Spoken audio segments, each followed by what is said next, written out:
बच्चों, कैसे हैं आप सब। ये फिजिक्स क्लास 10th का अगला वीडियो है, जिसमें मैंने पिछले वीडियो में बताया था कि हम लोग अगले टर्न पर या अगले वीडियो में दर्पणों से संबंधित कुछ परिभाषाएं पढ़ेंगे, यानी दर्पणों के बारे में और अधिक जानेंगे। तो आइए शुरू करते हैं। दर्पणों से संबंधित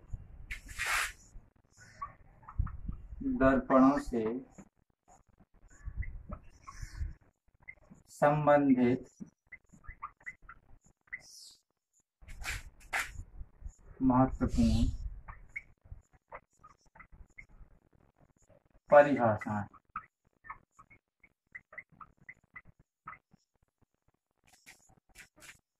इसमें सबसे पहली बात है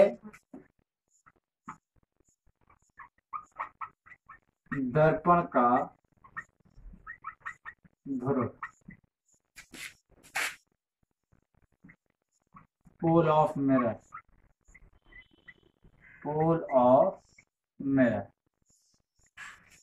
इन जितनी भी परिभाषाएं हम आपको बताएंगे, ये सारी की सारी एक चित्र के माध्यम से समझते हैं। मैं यहाँ एक दर्पण का चित्र बना देता हूं। ये अवतल दर्पण है। इस दर्पण को हम M और M डैश नाम दे देंगे। ये एक लाइन है, ये बिंदु, यहाँ कहीं कोई ये बिंदु ध्यान देना है। केवल अभी इतना ही पर्याप्त है। देखिए दर्पण का ध्रुव क्या है। कोई भी दर्पण, जैसे ये अवतल दर्पण बना हुआ है, इसका जो सेंटर होगा, यानी कि देखिए पूरे दर्पण का सेंटर क्या है, ये बिंदु है। इस सेंटर को हम क्या कहेंगे, दर्पण का ध्रुव कहेंगे। मान लो इसको हम P यानी कि पोल से व्यक्त कर देंगे, यानी कि दर्पण के केंद्र को दर्पण का ध्रुव कहते हैं। इसे P से, कैपिटल P है, लिख दिया मैंने, वहां व्यक्त करते हैं। ठीक, एक बात ध्यान रहेगा, यानी कि दर्पण है यहाँ कौन सा, M डैश कोई दर्पण है, इसका सेंटर क्या है, P है। जो ये सेंटर है दर्पण का, इसको हम क्या कहेंगे, दर्पण का ध्रुव कहेंगे। ध्यान रहेगा। अगली बात है दर्पण का वक्रता केंद्र।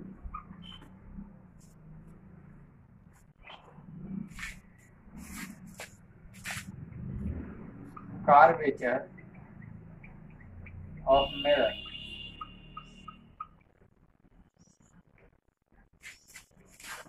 अब देखिए मैंने बताया था कि दर्पण जो होते हैं किसी भी गोले का भाग होते हैं। जैसे ये अगर इसको पूरा डॉटेड कर दिया जाए, ये हो गया। अब किसी भी कटे हुए गोले का भाग क्या है, दर्पण कहलाता है। दर्पण की परिभाषा मैंने बताया था कि दर्पण क्या है, किसी भी खोखले गोले के कटा हुआ कुछ भाग होता है, उसको हम क्या कह लेते हैं, दर्पण कह लेते हैं। तो दर्पण का वक्रता केंद्र क्या है कि जिस खोखले गोले का कटा हुआ भाग, यानी कि इस गोले का कटा हुआ भाग दर्पण है M डैश, ध्यान रहेगा। तो जिस खोखले गोले का कटा हुआ भाग दर्पण है, उस गोले के केंद्र को हम क्या कहेंगे, वक्रता केंद्र कहेंगे। इस गोले का सेंटर कहीं क्या होगा, यहां होगा। इसको हम C से डोमिनेट करते हैं, यानी कि दर्पण जिस खोखले गोले का भाग होता है, उस गोले के केंद्र को वक्रता केंद्र कहते हैं। वक्रता केंद्र कहते हैं, और इसे हम कैपिटल C से व्यक्त करते हैं।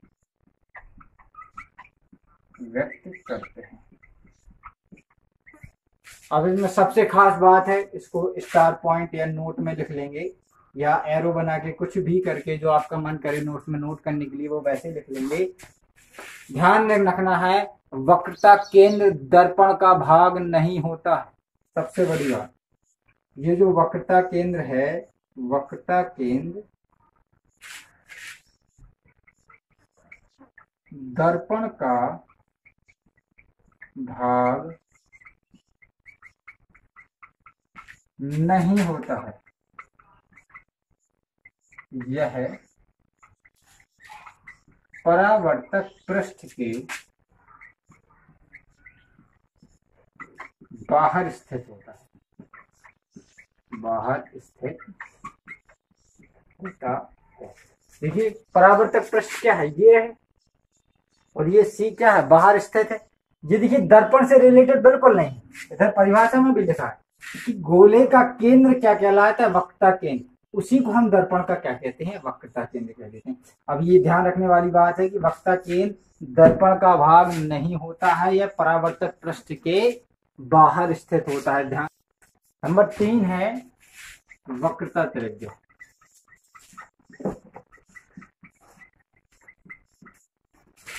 Radius of curvature, radius of curvature. देखिए जैसा कि अभी पिछली वाली परिभाषा में मैंने बताया था वक्रता केंद्र के बारे में कि गोलीय दर्पण जिस खोखले गोले का भाग होता है उस गोले के केंद्र को हम क्या कहते हैं, वक्रता केंद्र कहते हैं।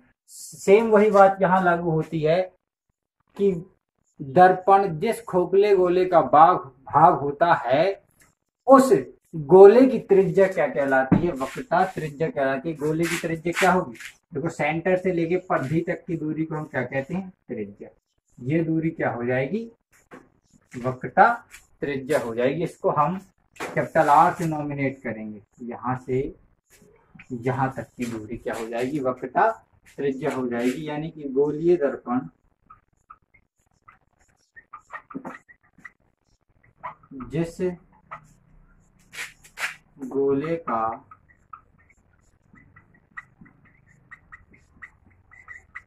भाग होता है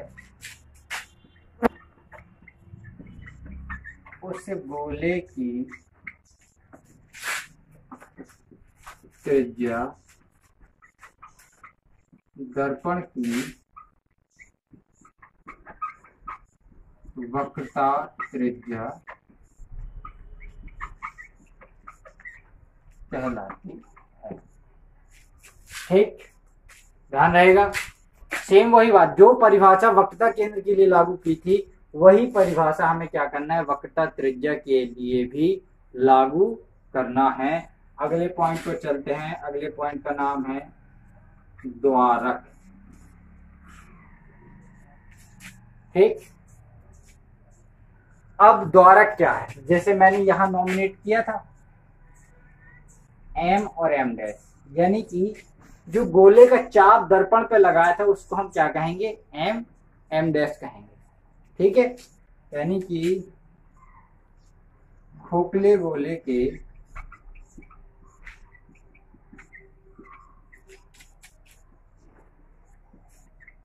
उस चाप को जिसके द्वारा दर्पण का निर्माण हुआ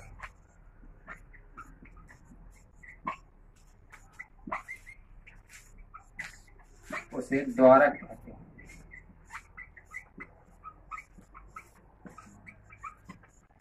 जैसे चित्र में एम एम डैश एक चाप है, ये क्या हो जाएगा हमारा, चित्र में एम एम डैश दर्पण का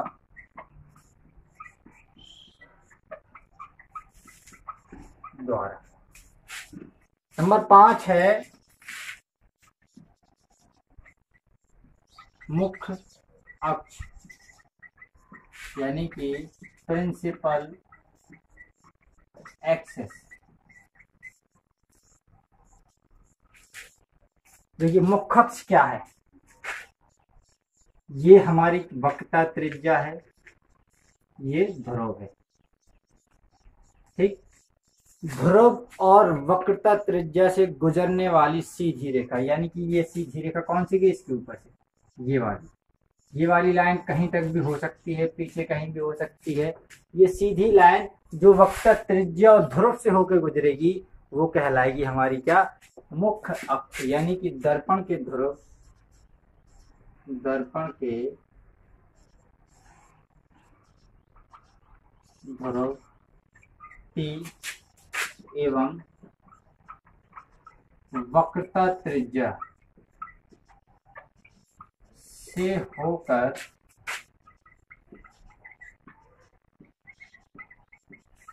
गुजरने वाली सीधी रेखा मुख्य अक्ष कहलाती है, मुख्य अक्ष कहलाती है। ध्यान रहेगा, जो P और वक्रता त्रिज्या, ये हमारी वक्रता त्रिज्या थी और ये दर्पण का ध्रुव P था, इससे गुजरने वाली सीधी रेखा क्या कहलाएगी, मुख्य अक्ष कहलाएगी। यानी कि यहाँ से पीछे कितनी भी लंबी हो सकती है, आगे भी कितनी लंबी हो सकती है। अब बात करेंगे 6वें नंबर पर, मुख्य फोकस। मुख्य फोकस, प्रिंसिपल फोकस, ये सबसे इंपॉर्टेंट पॉइंट है दर्पणों से संबंधित परिभाषाओं का। मुख्य फोकस जो है, इसके लिए दो चित्र बना के समझते हैं।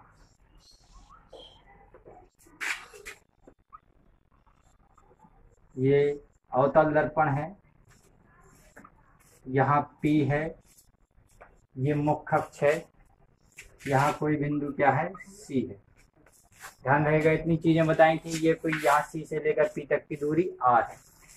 अब यहां से अगर कोई समांतर प्रकाश की किरणें आएंगी तो यहां से टकराएंगी और क्या होंगी, परावर्तित होंगी। ये परावर्तक पृष्ठ है, ये टकरा के यहाँ गई, ये टकरा के यहाँ गई, ये टकरा के यहाँ गई और ये टकरा के यहाँ,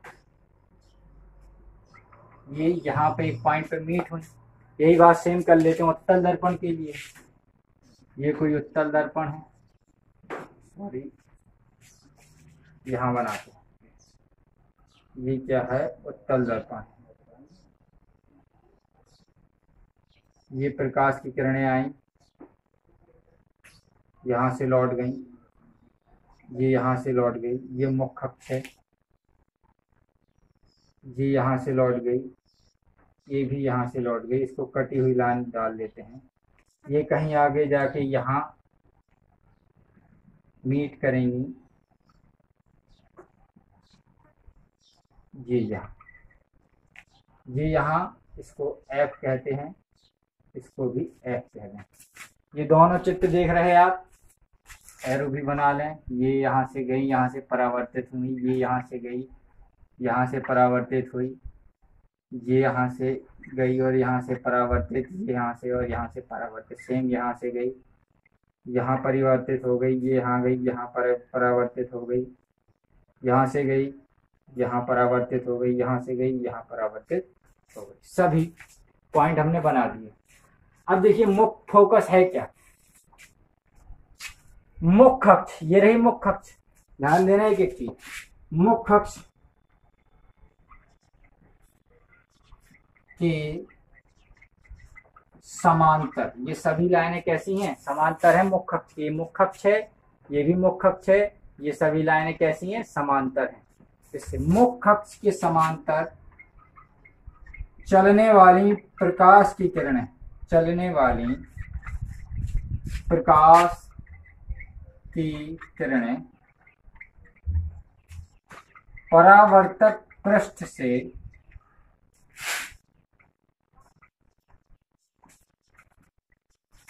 टकराकर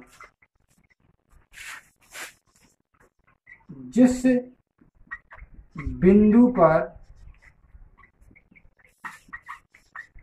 मिलती हैं या मिलती हुई प्रतीत होती हैं, प्रतीत होती हैं। उस बिंदु को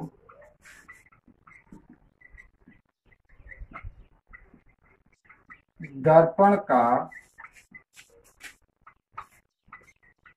मुख्य फोकस कहते हैं। इसे कैपिटल एफ से व्यक्त करते हैं।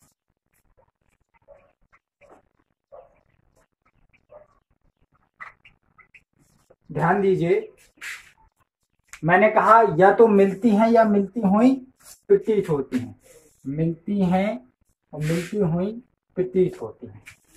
अब देखिए, अवतल दर्पण में वास्तविकता में मिल रही, यहां देखिए, यहां से टकराई, इस बिंदु पर मीट हो गई, यहां से टकराने के बाद परावर्तक पृष्ठ से ये वापस लौट गई अपनी अपनी जगह। हमने अनुमानित तौर पर अनुमान लगाया कि शायद अगर ये यहां से टकरा के यहां ना लौटती तो कहीं ऐसे जाके मिलती, यहां से टकराने के बाद यहां से टकराएंगी, यहां से टकराएंगी, यहां कहीं कहीं कहीं ना कहीं इसका पॉइंट मीट होगा। ठीक है, तो उत्तल दर्पण में मिलती हुई प्रतीत होंगी, यानी कि केवल अनुमानित तौर पर, वास्तविकता में नहीं होगा, प्रतीत यानी कि हम आभास करेंगे इस चीज का, और अवतल दर्पण में वास्तविकता में मिलेंगे। ध्यान देना है कि अवतल दर्पण में किरणें मुख्य फोकस पर वास्तविकता में मिलती हैं और उत्तल दर्पण में केवल मिलती हुई प्रतीत होती हैं, यानी कि हमें केवल आभास होता है। हम इसके बाद एक नोट पर चलते हैं। अभी मैंने जो बात की है उसको लिखित रूप में देखते हैं कि अवतल दर्पण में, अवतल दर्पण में किरणें वास्तविकता में मिलती हैं।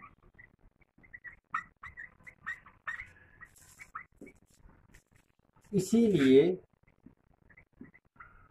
फोकस वास्तविक होता है।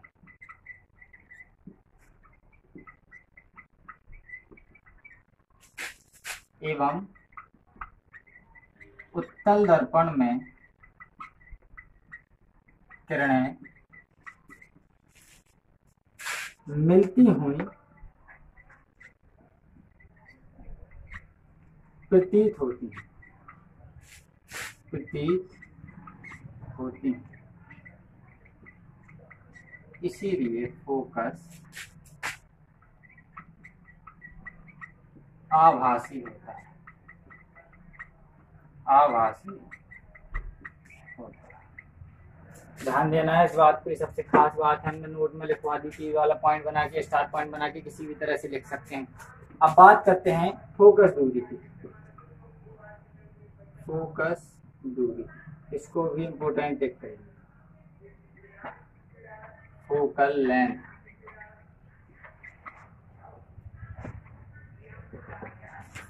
देखिए दर्पण के ध्रुव, जितनी भी दूरियां हम मापेंगे, फोकस दूरी, वक्रता केंद्र, वक्रता त्रिज्या, जितनी भी दूरी हम मापते हैं वो सभी की सभी दर्पण के ध्रुव से मापी जाती है।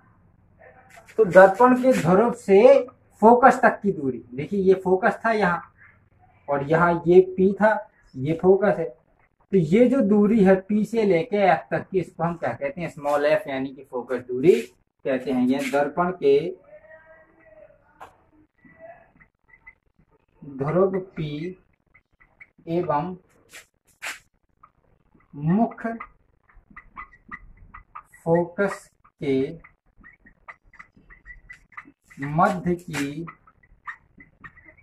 दूरी को फोकस दूरी कहते हैं। इसे स्मॉल f से व्यक्त करते हैं।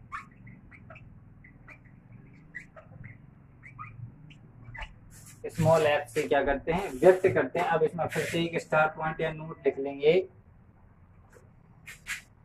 उत्तल दर्पण,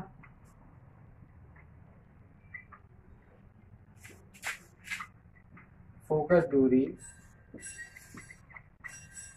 नेगेटिव,